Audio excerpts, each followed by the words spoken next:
One evening, Percy arrived late at Brendam Docks. "You're late again, Percy," said the dock manager. "I will have to speak to Sir Topham Hatt." Percy was upset. Percy returned to Tidmouth Sheds. The other engines were already asleep. Then Percy heard voices on the other side of the sheds. It was Sir Topham Hatt, and he was talking to Percy's driver. Percy tried not to listen, but he couldn't help himself. "Percy has been late too often this week," said Sir Topham Hatt. "He must go to the scrapyards tomorrow." "Sir Topham Hatt wants to scrap me," gasped Percy. Percy worried all night long. The next morning, the sun shone and the birds sang, but Percy was too upset to notice. "Sir Topham Hatt wants to scrap me," he cried, "and all because I was late." "Sir Topham Hatt wouldn't scrap a really useful engine," said Thomas. "And you, Percy, are a really useful engine." Percy felt better until he noticed the time. "I'm going to be late," he cried. Percy wheeshed away. If he was on time, maybe Sir Topham Hatt wouldn't send him to the scrapyards. Percy's first job was collecting pipes from Brendam Docks. But when he arrived, Cranky was still unloading. "Hurry up, slow coach," wheezed Percy. "I must be on time."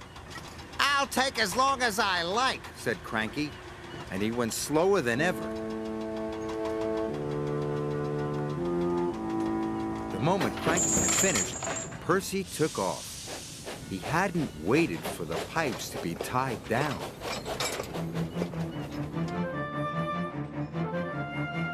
Percy rounded the bend. The pipe slipped and fell all over the track, but Percy puffed on.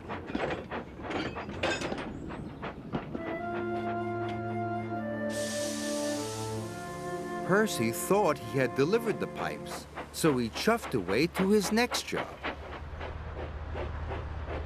Percy was to take some tar wagons to the workmen mending the roads. "Be careful," said his driver. "Tar is sticky stuff." But Percy wasn't being careful. He was going too fast. Percy charged down Gordon's Hill. He didn't see Gordon and the express until it was too late. The brake van passed Gordon, but the tar wagons didn't.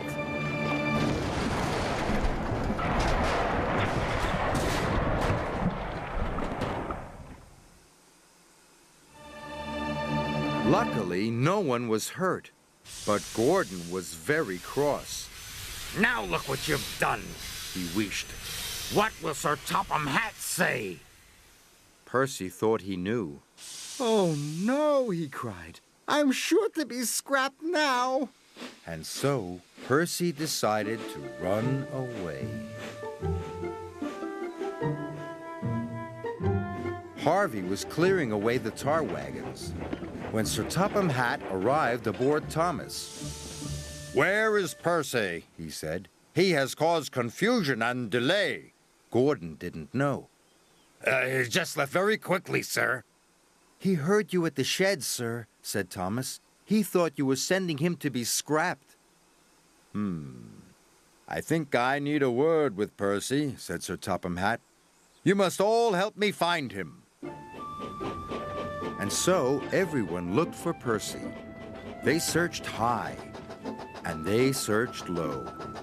They looked to and fro, but they couldn't see Percy anywhere.